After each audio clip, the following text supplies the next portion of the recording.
Hello and welcome to another video. In this one we are covering very important news around the Bakhmut front, and let's get straight into it.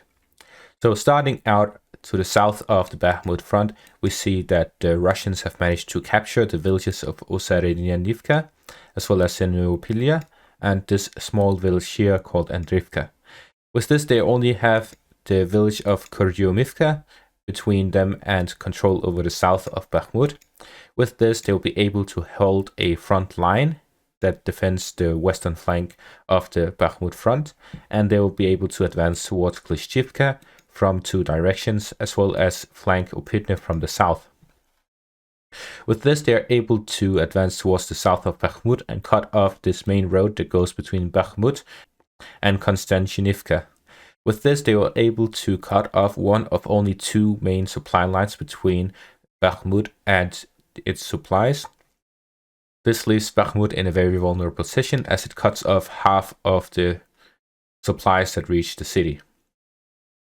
With this, they will also be able to go around Upitne and cut it off completely from supplies, as well as go into Bakhmut from the south and from the southwest.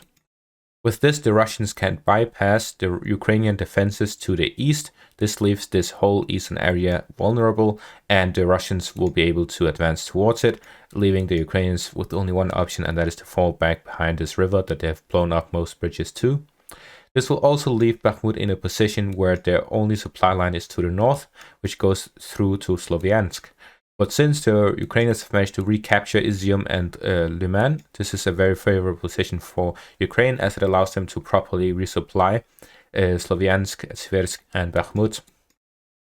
So the fall of Bakhmut is not as significant as it would have been earlier, as this is still a position where the Ukrainians can properly resupply Siversk even if they lose Bakhmut.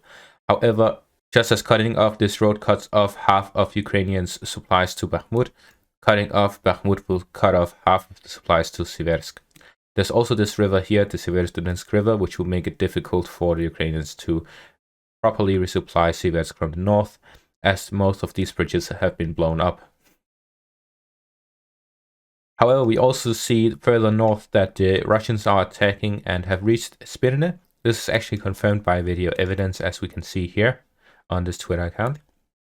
We see that the Russians have went to the front line and are now recording videos from this village of Spirne and at the very edges of the villages, as well as the forest around it.